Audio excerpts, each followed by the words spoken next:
So I did my paper on the Society of Revolutionary Republican Women. In my paper, I argued that the actions of this society, despite their short existence, can be seen as effectively working towards the goals of gaining citizenship for French women during the Revolutionary period. I thought it was important to start with like a basic discussion on how these women define themselves or how historians came to label them.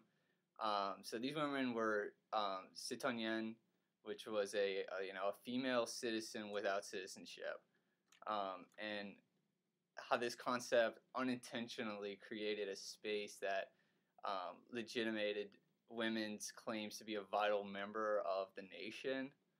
Um, they were considered to be active in a time when both active and passive male citizens were granted the right to vote with the Constitution of 1791. Yet active women, like the women in society, were not even granted recognition as citizens. And finally, these women can be considered to be militant, which meant they had interest in political matters, participated in insurrections, and identified themselves as a sans-culotte because they wished to be citizens, they behaved as citizens, and well, then they demanded the rights of a citizen.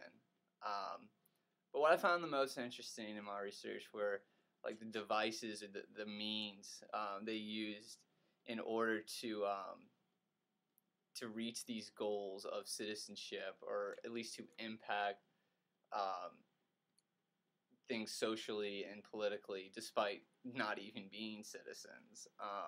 So first was their strong presence in the galleries at the national conventions, which was extremely effective. For it eventually led to the expulsion of their opponents, the Girondins. But even despite, even besides the galleries, they pushed their agendas and their meetings, obviously, in the streets of Paris and in the sections, which they were very influential. They also constantly petitioned the convention. This was also a very effective means of asserting political influence. Uh, what I found the most interesting was their claim to their need to defend the homeland from enemies of the revolution, which was based on the societal norm of women's place in the home, which they basically just rephrase as they need to defend the homeland, the home. And this claim even led to them claiming that they deserve a right to bear arms, and if you have a right to bear arms, well, then you're a citizen. So once again, they had no political rights. They had no recognition as citizens. But through clever means, they were able to assert pressure and influence in order to create change and just simply participate.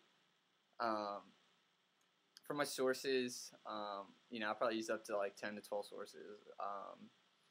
Um, but there's three I wanted to mention in particular. My first secondary source was Godinot, The Women of Paris and Their French Revolution. This provided me with a pretty detailed understanding of the society from its inception to its demise. My main secondary source, or my second main secondary source, was Houghton's Women and the Limits of Citizenship in the French Revolution. This was my favorite source. It was very detailed, and it kept me engaged, and it made me interested in this concept of citizenship. And for primary sources, the majority honestly came from Durham and Applewhite's Women in Revolutionary Paris, 1789, 1795. Yeah, I probably pulled like 6 or 7 sources out of this one book. But so I guess I'll address some of the challenges I faced, which is the main challenge I had was just keeping a focus, trying to assess the actions and works of the society, like what they did, and trying to apply that within the confines of the topic of citizenship. My second challenge was basically trying not to make this sound like a book report on the Society of Revolutionary Republican Women. So I wanted to make sure my voice was heard throughout the paper and that my argument wasn't lost. Um, and what else do you like to know about the topic? I guess the only thing I would like to understand or learn more about this topic is when were these issues of citizenship finally addressed? Since it certainly was not resolved in 1793. But besides that, I generally enjoyed my research and learning about this group of women who made their presence felt despite the small size of the club and, well, its extremely short existence. So that's it.